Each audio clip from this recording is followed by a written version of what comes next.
All right. Who wants? You want to bless us with the intro today? Oh yeah. All right, guys. Welcome to. Is this episode 8 or 9?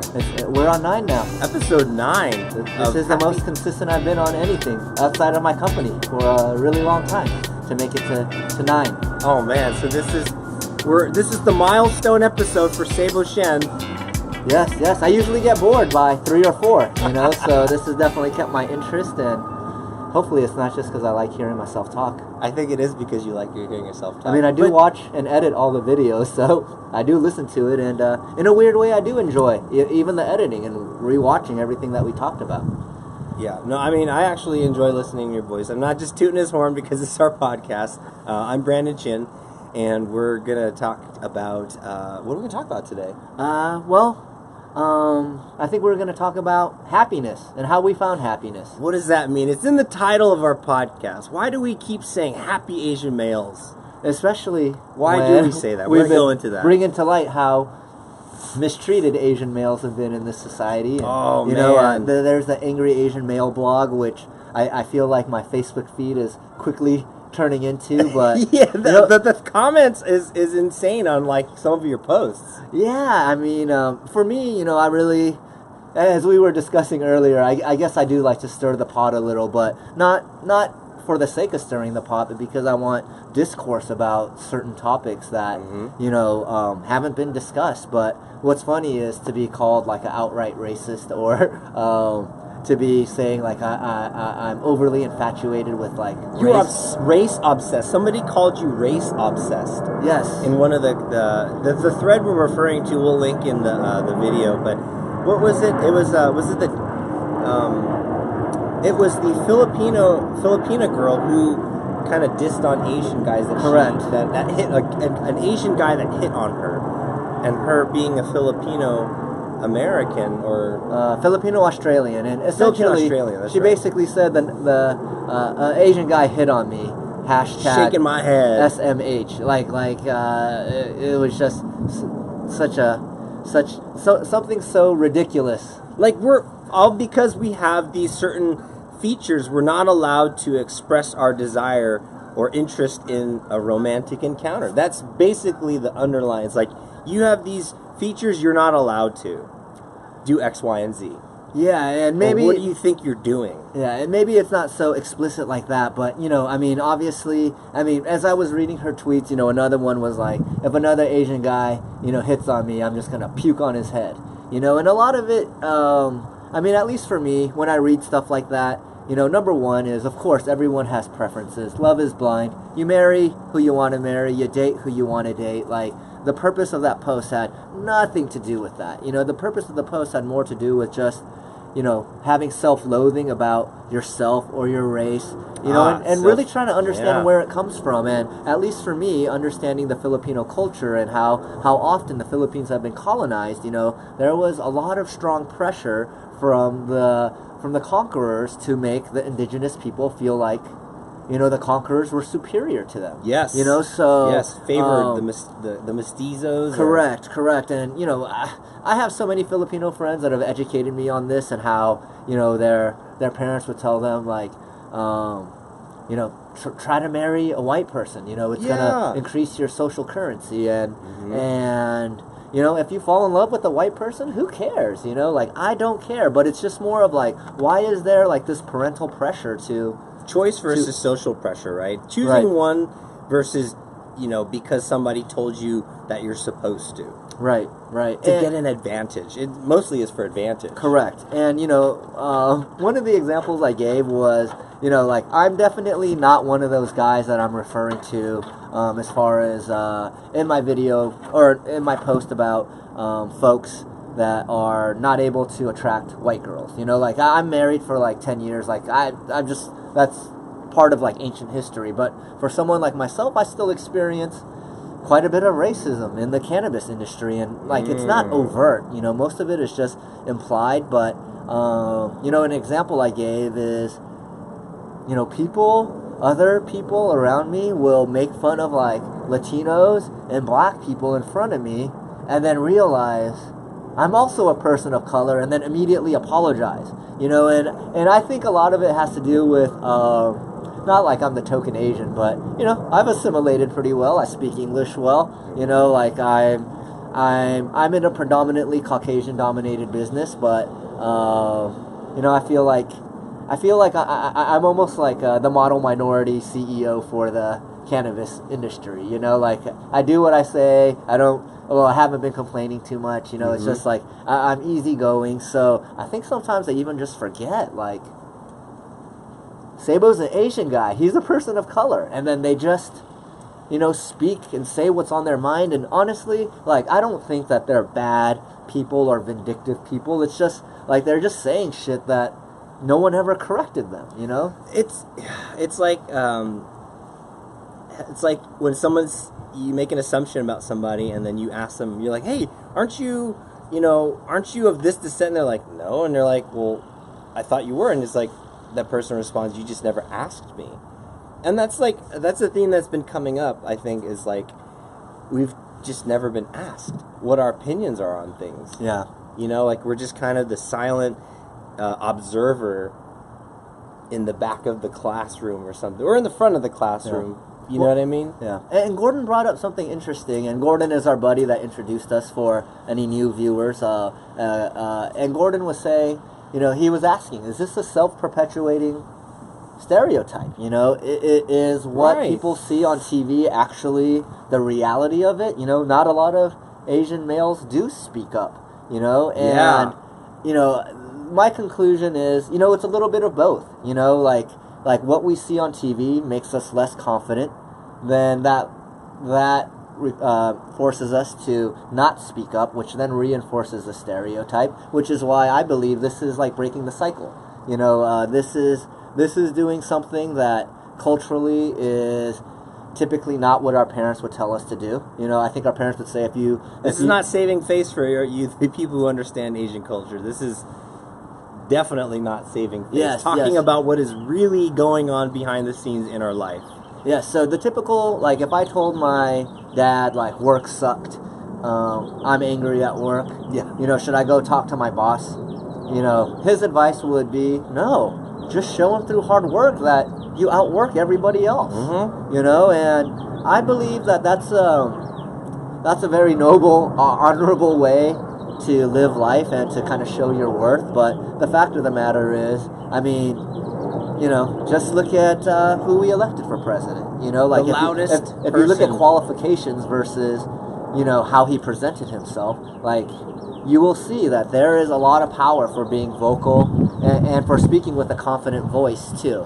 We're not a meritocracy for sure. Yeah, and you know, I think, you know, some of the debates that I had was just saying, well, it's cultural. The parents don't talk to their kids about being, you know, strong males. And, you know, for me, I think there's some truth to that. You know, the parents should, but we also know that if the parents were the only persons responsible for how people turned out, then we should all be a lot better. Yeah, you know, yes. I was just discussing this at lunch that it's like if it takes a village to raise a person, and the village, like, say they're like, you have family, or some people don't, and they only have their parents, like the nuclear family, right?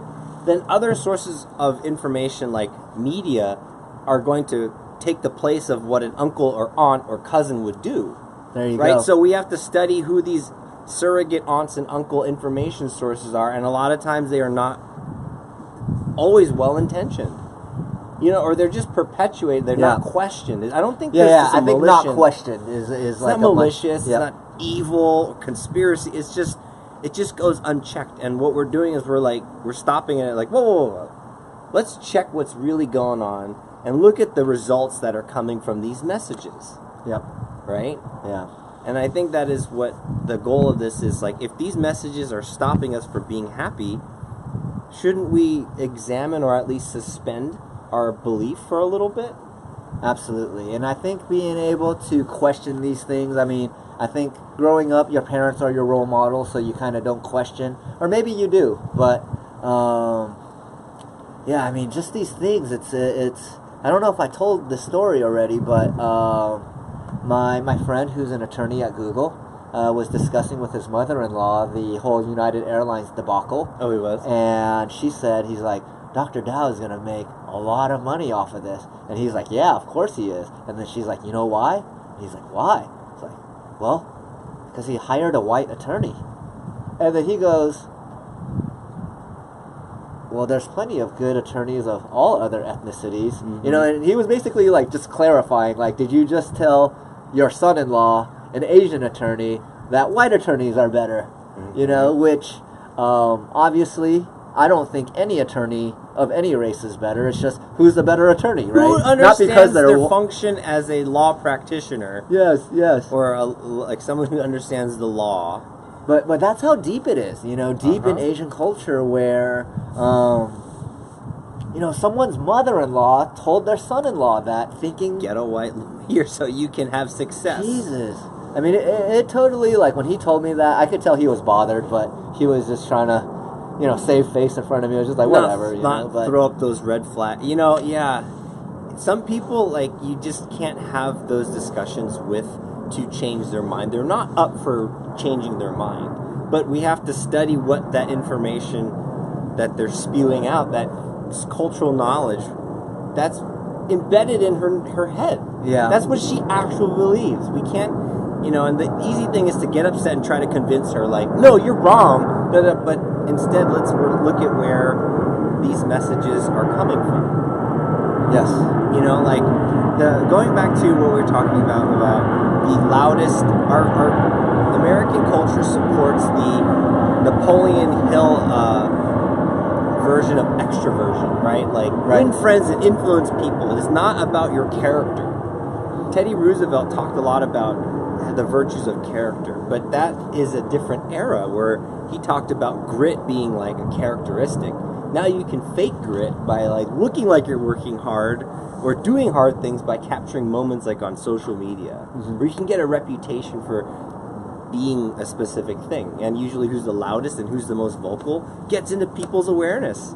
And then that's it. They're just like, what is it, like confirmation bias? Yes. When you just hear something, you're like, the first thing you heard was like, yeah, that's true. Yeah. Because it's the only thing you heard about it. Especially if someone says it with confidence, you know, and that really affects your ability to interpret messages objectively. I mean, it is one of the things that, okay, so we talked about how to be happy, right? So, you know, I think this is actually a roundabout way of how we got to happiness, which is identifying the stuff that, you know, was making us angry or that was bothering us.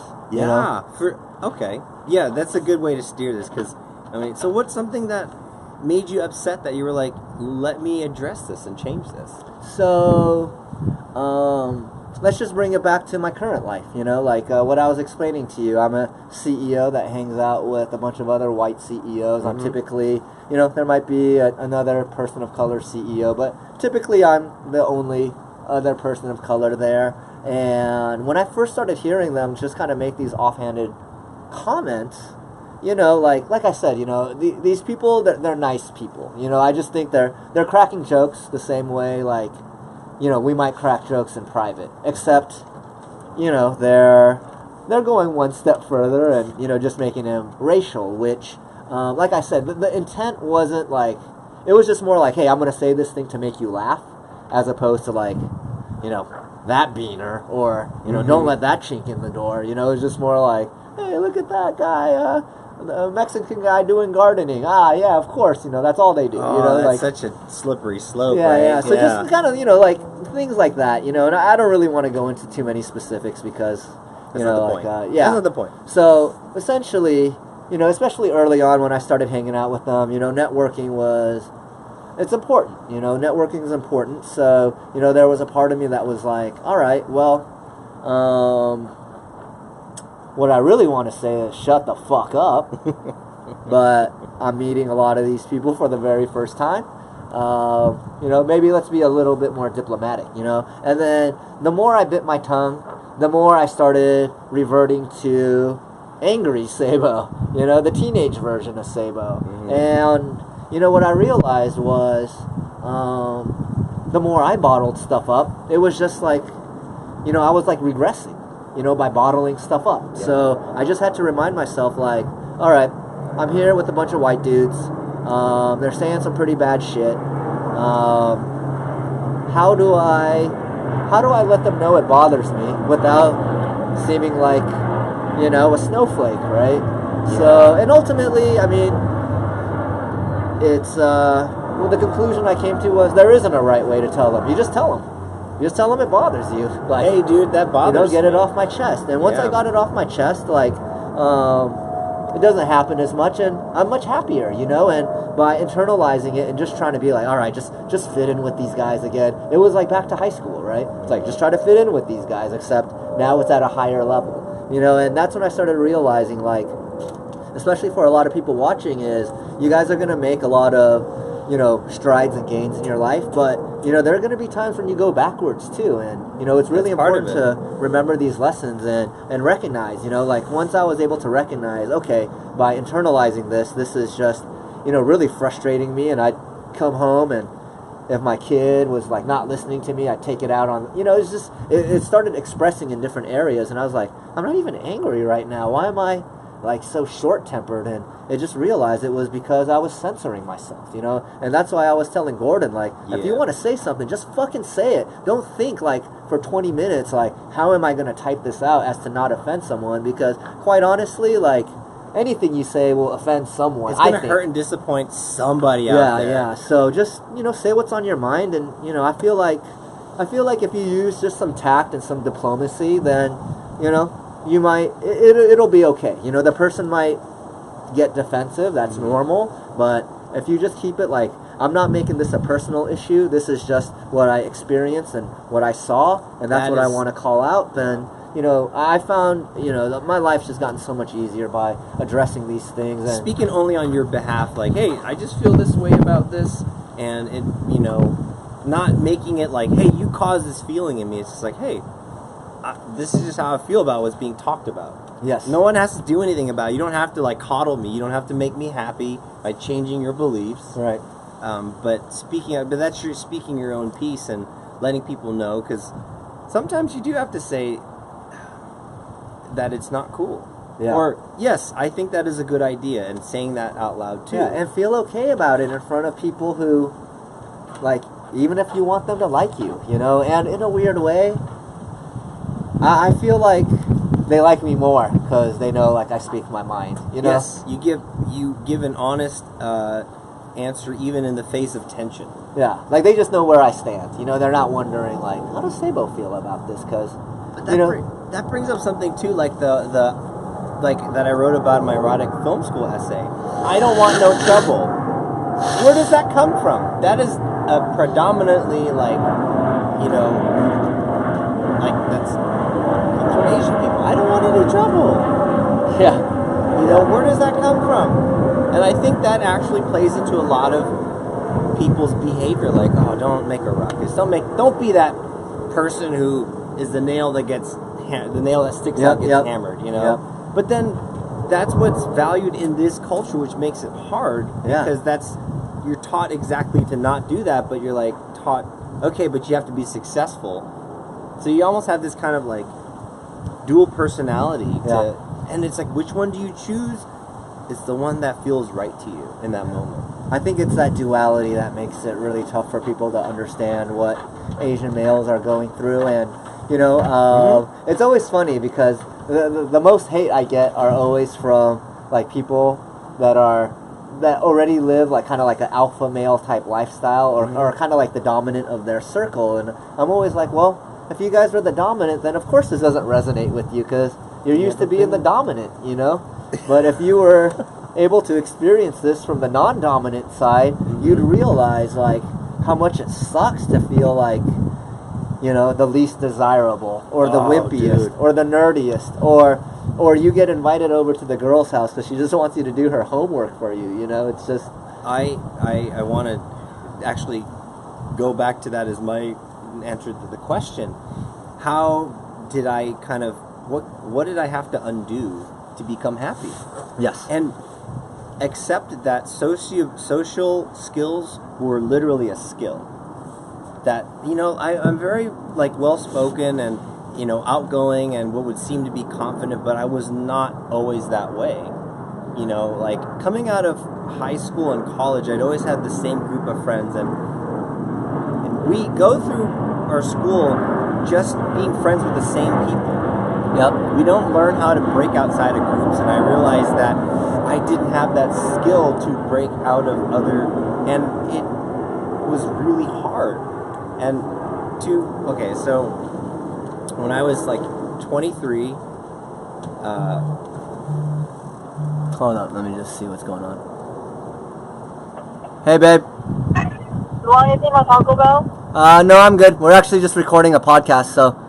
But thank you. Alright, I'll see you later. Okay, bye. Okay, bye.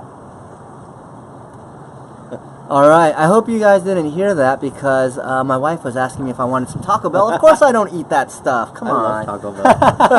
Oh, I love it too. Okay, sorry. So let's go back to what you were talking about because I think that was a very important point. Yes, okay, that I didn't have these skills to meet new people and build relationships, because how we go through school really just says you can be friends with the same people forever, but that's to my detriment because I wanted to meet new people, I wanted to go on dates, I wanted to break out, but there was no progression for how do I gain these skills. And unfortunately, I was so insecure. Well, I don't want to say unfortunately. This is important because the pickup artist community capitalizes on this. It sells this as a very marketable skill. Like, oh, you're insecure with women and social skills? Well, we have the magic bullet and the answers. There's literally books called The Magic Bullet. And I got my hands on... So it was kind of a dangerous thing. It was a double-edged sword because it taught me, like, you have to go out and talk to people. Say hi. Stick your hand out. Say hi to 5 strangers. I literally went to Stanford and I just stuck my hand out and I was just like, and then the next is talk to 10 attractive women. And it's this progression, but I never questioned the intent behind it, which was these guys are trying to get these insecure guys to pay a bunch of money to follow them around and hit on women. Yeah. Or like, and find ways to like get in their pants and like literally collect sexual experiences, which isn't a bad thing in itself, but it's so cold and disconnected. Yeah, it's more like a cheat code as opposed to real love, right? And so, or really meeting people like with a more natural style of socializing. And that's what made me unhappy because my intention in real life was to make connections, but the skills that I had developed were coming from people who were manipulating their way into people's lives, or almost strong-arming themselves into people's lives. So that made me unhappy. I had to realize social skills needed to be developed, but who I chose to learn that from was also very important. Yeah. This is a really interesting point because I do believe that, we may have talked about this on last episode or a few episodes before, but I was asking you and Tony, who's an introvert, who's an extrovert. And then we came on the ambivert, right, which could be both introverted and extroverted. And I bumped into so many people, especially like I was telling you, like trying to get Asian guys to get on this show. They would just always say I'm introverted, and that would just kind of be like the excuse. And I was like, no, you're not. I can't lift weights because I only have 2 arms. Yeah. It's like saying that. You're like, oh, okay. Yeah, and I almost like feel like, having the titles and labels of introvert and extrovert automatically makes someone feel some sort of limitation, And let me see if this thing's still going. 2014, why did the frame freeze? This is... The clock is still rolling. The clock is still rolling. Here, well, why don't we do this? Like, Alright, for anyone watching, this is... Oh, there we are. Okay, we're back. Sorry, technical difficulties. I was going to cut this episode short and then start the next episode. So based on what I gathered, what you were saying is that you picked up your social skills. It wasn't something that was... I read on the internet other guys were doing this, and I decided to try their methods, which 50-50, some worked and some were just so audacious that they made some interesting stories, which I will share another time.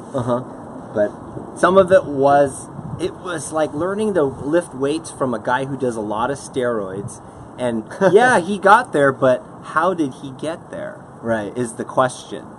did he go through the hard process of revamping him? So let me back up. One other aspect of that era of my life was in the pickup artist community. Some of them actually said you need to actually do inner work before you can work on your tangible dating skills. I took that 10% seriously. Now I take that 100% seriously, because all the success in any part of my life was because I turned the arrow inward. And that was a hard thing. Number one was social skills are a learnable skill. And you always have to start at the beginning, which is sticking your hand out and saying hello. And our friend Gordon, he kind of saw me and met me when I was deep into the skill of, many years of just sticking my hand out and saying, hello, who are you? What's your name? Tell me a story. Before that, was like nerve-wracking as all hell. Yeah, totally. And especially if I was attracted to this person, I was like, that's like trying to do a pull-up where you can barely hang onto the bar. Yeah. It's It's like running without walking. Yes. But, I think the most important thing that I picked up on this is that these are learnable skills. Yes. And for me, I think happiness came when I realized that I had actually a lot of control over my life. Like a lot of it felt like, will this person hire me? Will this university accept me? Yeah. Will I get a loan from this? And what I realized was, I was like putting so much power into, or control into, things that I had no control over myself. And then ultimately, just through life experience and really kind of examining what worked and didn't work, I realized that what didn't work was whenever I had a negative attitude about whatever it was I wanted to learn. And if I went in with an attitude like that, like, this is going to be hard, this is going to take a really long time, it just... I lost the connection. Oops. It said it was still recording. Hold up.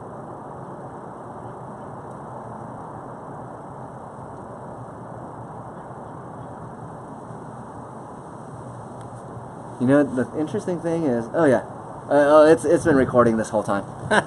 So awesome. Hey, so we're at the 30-minute mark. I'm actually going to use a different app that I think will crash less. So hey, stay tuned for the second part of this podcast. Yes. Where do we leave off again? What was I rambling about? You were talking about when you had control of how you react to things. Yes. So I think this is one of the most important things about being happy, at least for me, that really works. So tune in to next week's episode, and I will give you that information.